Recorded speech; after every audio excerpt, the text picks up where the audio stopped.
4. juuli pidustused muutuvad surmava kokkupõrke sündmuspaigaks. Nii et meil oli relv, nii et me kõik läksime vaatama, mis juhtus. Ja siis nägime autot pargituna ja see oli põlemas. Mu vend. Vend, mees, ma vabandan. Okei, ma saan aru, aga sa oled surnud. Me analüüsime, kuidas see perekondlik kokkutulek algas ilutulestikuga ja lõppes tulistamisega. Tema ja meie naine on Andi abikaasa ning nad on alati tülitsenud ja tülitsenud. Keegi helistas mulle ja siis oli ta samas kaadris. Ja ta lahkus. Ma tahaksin rohkem teada saada sellest, mis praegu toimub. Aga mu poissõber, ta ilmselt kopeeris, ma isegi ei tea, ma arvan. See on Inside the Crime, mida esitleb Law and Crime. Mina olen Elizabeth Milner.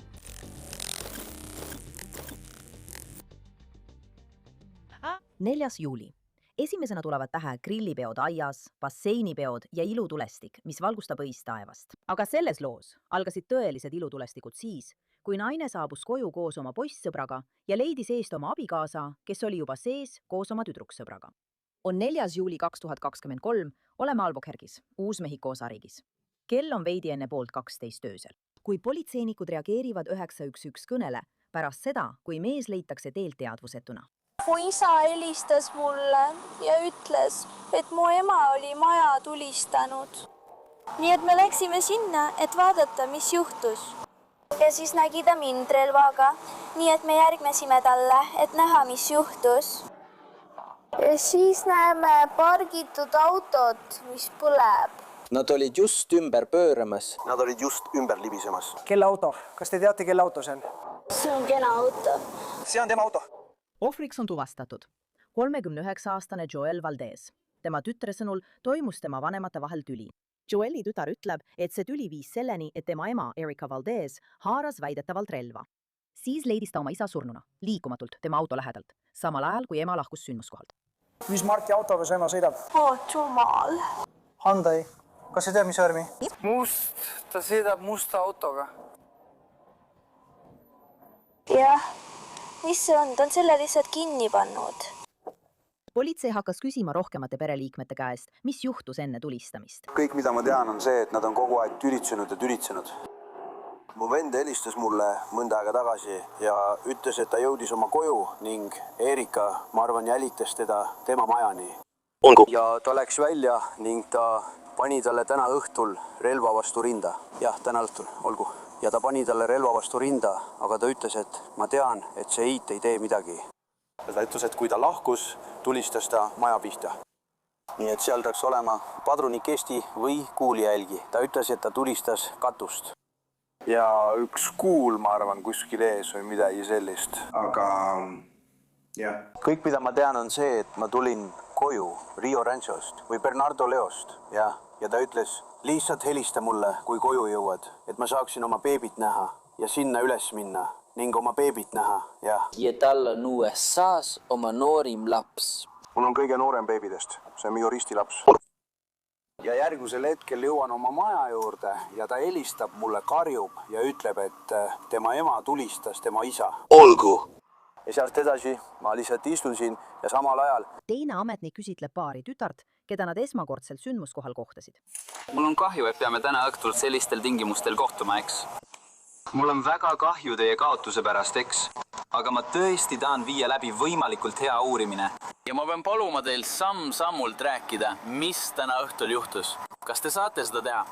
Alustage siis, kui olete valmis. Võtke aega ja alustage algusest, eks? Pole kiiret. Kui peate sügavalt hingama või midagi muud tegema, siis palun tehke seda, eks? Nii et ma pean rääkima sellest tööst oma tüdruksõbra juures. Olgu! Sest mu emaga, sest ta läheks koju ja ei tuleks. Ta hirmuks nädalaid. Ma olin eile oma isaga. Olgu! Ja ma läksin tagasi koos oma tüdruksõbraga. Ja ma lihtsalt rääkisin oma isaga, et veenduda, et temaga on kõik korras. Ja siis mu ema helistas mu tüdruksõbra, poissõbra lapsehoidjale. Ja ta ütles, ma just tulistasin maja pihta. Ma just tulistasin maja pihta, kui mu isa oli sees. Tere, su ema ütles seda. Ja me läksime vaatama, kas mu isaga on kõik korras. ja me nägime, kuidas ta lahkus. sa nägid, kuidas su isa majast lahkus? Okei. Millega ta lahkus? Punase autoga, okei. Nii et sa... Näed sind. Sa nägid, kuidas su isa võttis midagi üles. See on kõik minu peal. Ja siis ta oli samas kaadris ja ta lahkus. Ta on ma...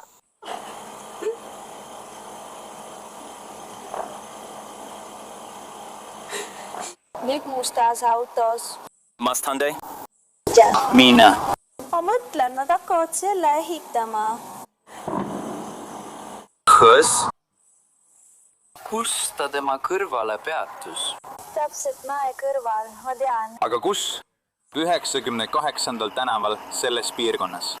Mida sa mõtled? Kas see oli 98. tänaval, kus ta tema kõrvale peatus? Ei, see oli just siin, et ta peatus tema kõrvale. Ja tema kõrvale. Ristmical? Jaa. Avu.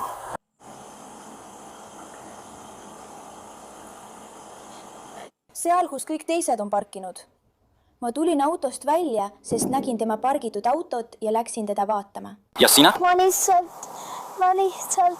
lihtsalt läksin sinna. Ei, vabandust. Kõik on korras. Vabandan. Mul on väga kahju. Nagu ma ütlesin, palun võtta aega. Mida sa mõtled? Ei, ta sõitis kuhugi teise kohta.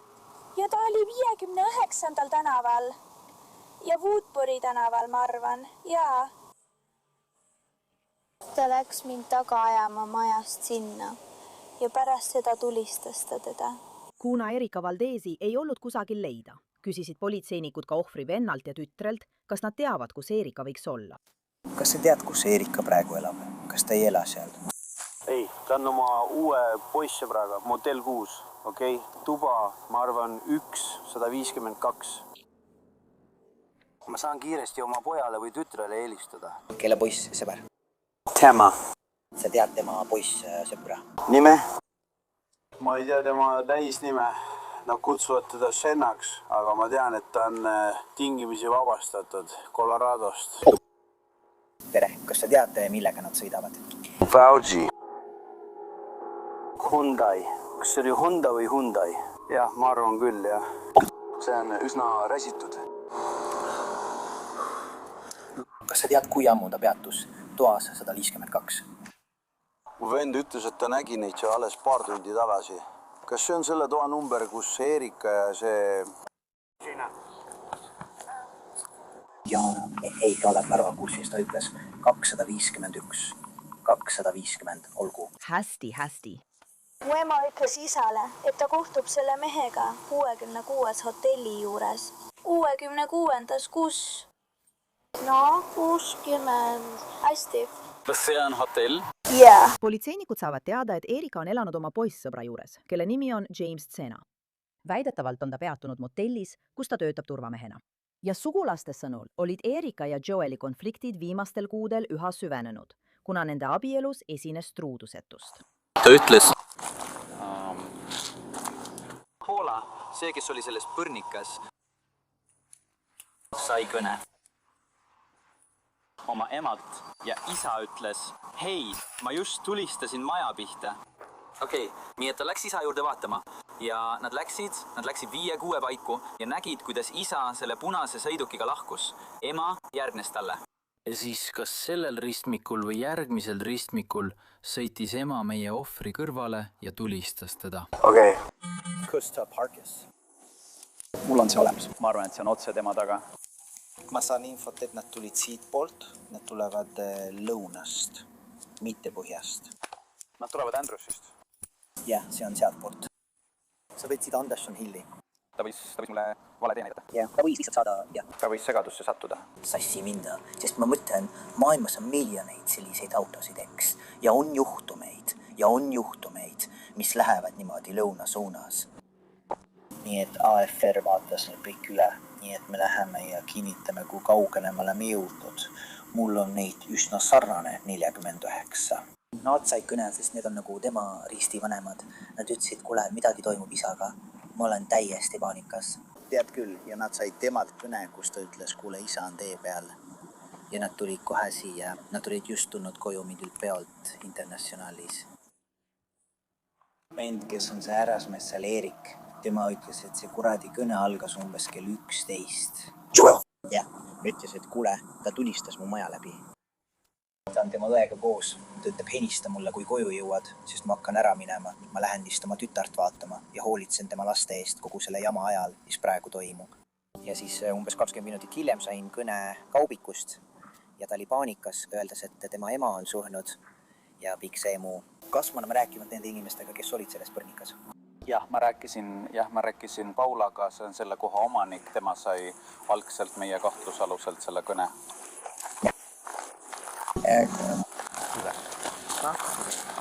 Erika kahtlusalune. 2 päeva hiljem, 6. juulil, Eerika peetakse kinni ja tuuakse ülekuulamisele.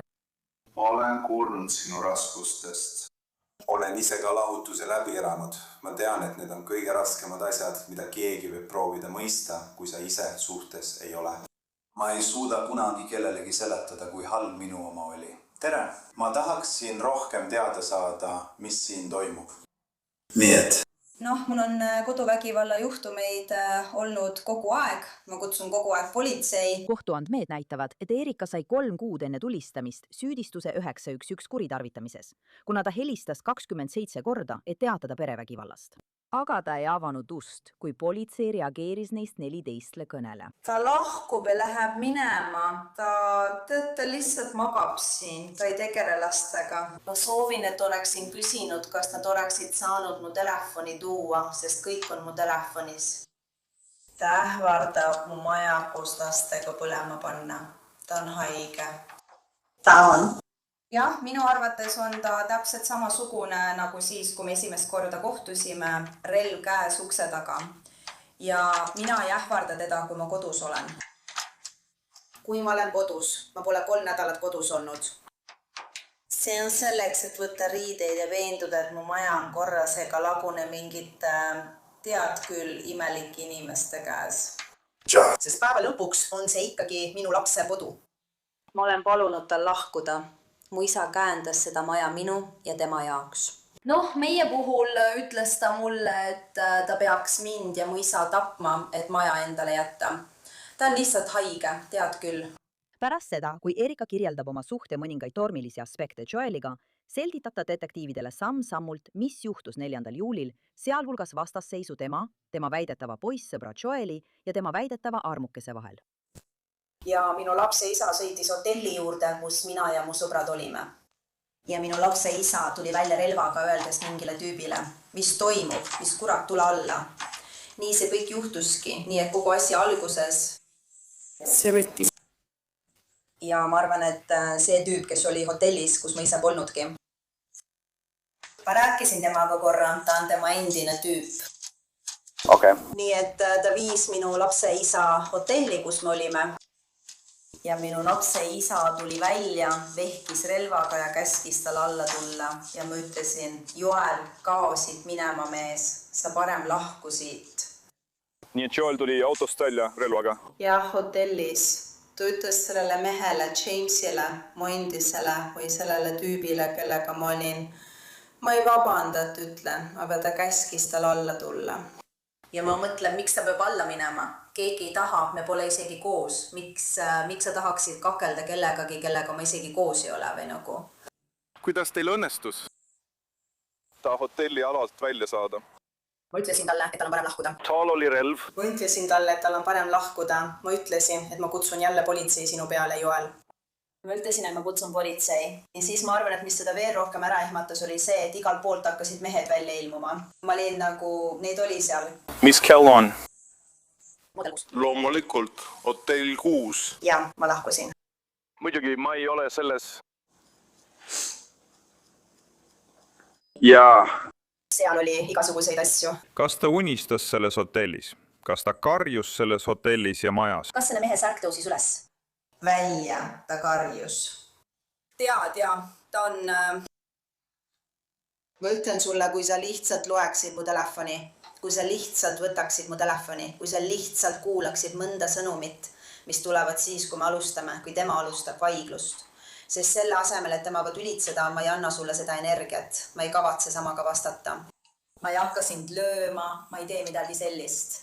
Ma lihtsalt võtan oma telefoni ja salvestan kõik üles. Fake. Tere, mida sa kardad panna? Mõned poisid. Seal oli kamp poisse, kes tulid välja. Kes teab? Tõenäoliselt mõlemad. Noh, talle ei meeldi kakelda. Olen teel poodi. Ei meeldi. Minu lapse isa ei armasta kakelda. Ei meeldi. Ma mõtlen, et ta teeb seda, kui peab, aga ta laseb, ma lihtsalt ütlesin. Õige. Nii et Joel ei tahtnud võidelda? Ei. Okei. Ma olen kõik ära. Ta peab, ta teeb seda, ta meeldib võidelda. Ja. Ma ütlesin ju seda. Ma ütlesin umbes, et sa lõid teda sisse pabergraafikusse nagu. Sa ei oska teda eemale tõrjuda. Prokuröride sõnul oli Erika väidetav poissõber see, kes suunas relva Joeli poole ja Erika ähvardas tulistada nii oma meest kui ka tema väidetavat armukest, kui nad ei lahku. Aga kui minna tagasi Erika versiooni juurde, siis tema sõnul kasutas ta Joeli vastasseisu ettekäändena, et põgeneda ja oma asjad nende majas kokku pakkida. See olevat aga tagasilöögina mõjunud, sest Joel oli juba koos oma väidetava armukesega majas. Ta lahkus, ma mõtlesin, et jah, nüüd on see hetk, kui saan koju minna ja oma ning laste riided kaasa võtta. Ja tead, teda ega kedagi teist ei ole seal. Sõidan kohale ja tema koos selle naisega on minu majas. Koputan uksele ja tema tuleb välja. Ta ütleb, kao mu majast, kaosid minema. Ja sel hetkel on mul kaasas 2 väikest tüdrukut. Ma aitasin neid kasvatada. Nad on nagu väikesed lapsed minu naabruskonnast. Nad on sama vanad kui mu tütar. Ma ütlesin. Lihtsalt tule minuga. Mii on keegi minuga on kaasas. Ta lõi mind näkku. Väike tüdruk seisis tema ette ja ütles, sa ei löö teda. Ma ütlesin, istu autosse ja lähme lihtsalt ära. Istusin oma autosse ja sõitsin minema. Ja ma ei tea, mis edasi juhtus. Kui rääkida kodus toimunud vastasseisust, siis uurijatel polnud ainult Erika versioon. Ka hädaabinumbrile helistaja teatas politseile kaklusest. Ja nad ütlesid, et täna õhtul oli kõne, kus ta siistis teda relvaga.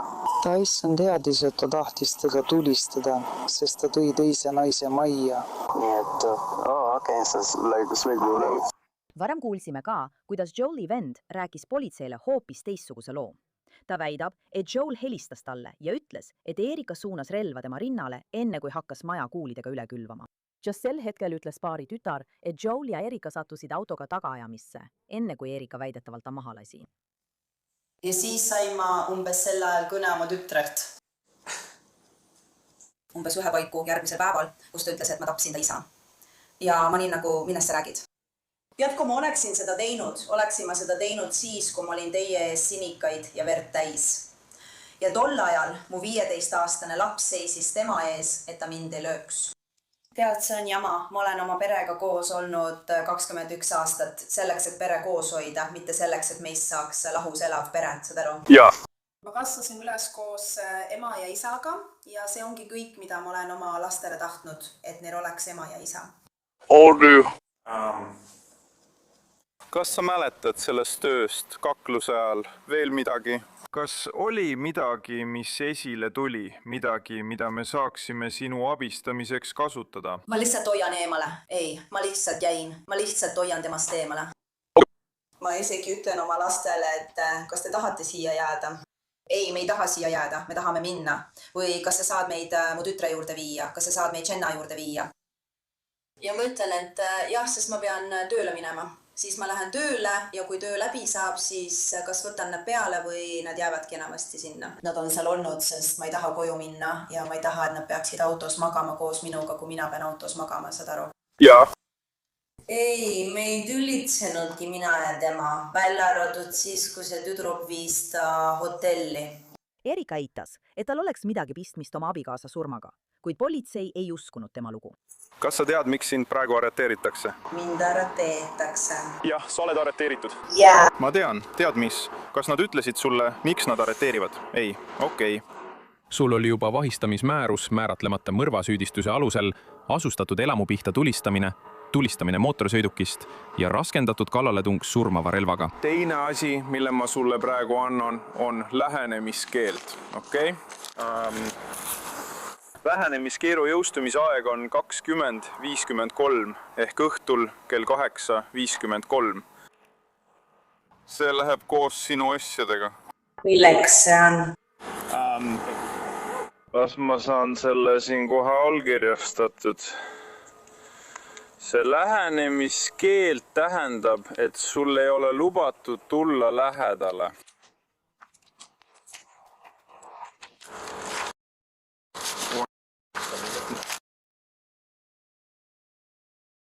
Mida teha? Sul ei ole lubatud võtta kontakti ei enda ega kellegi teise kaudu. Tere! Praegu on see alaline, kuni asi kohtusse jõuab ja selgub, kas need süüdistused lõpetatakse või määrab kohus need alaliseks. Olgu, nad lähevad siis koos minu emaga. Neil on õigus minna. Praegu mitte. Ei, see ei ole see, kelle me oleme valinud. Olgu. See saab siia kirja ja sellega tegeletakse. Aga lihtsalt teadmiseks ma esitan selle kohtule jällegi sinu või kellegi teise kolmanda isiku kaudu, ükskõik kuidas, sa ei tohi nendega ühendust võtta, eks? Jah. Olgu. Hästi. Jah, meil on küll. See on naljakas koht, kus sisse osta teha.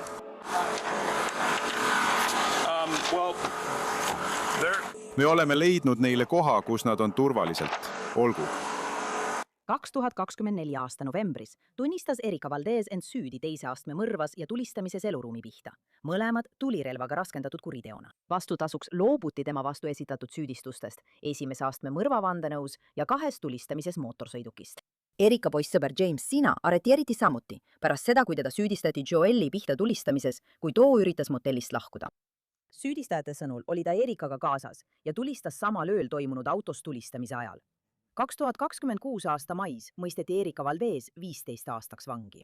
Mis puudutab James Sinat, siis väidetavalt sõlmis ta 2024 aasta novembris kokkuleppe ja mõisteti 8 aastaks vangi tulirelva ebaseadusliku omamise eest. Aitäh, et liitusite meiega saates Inside the Crime. Mina olen Elizabeth Milner ja kohtume teiega taas esmaspäeval uue juhtumiga.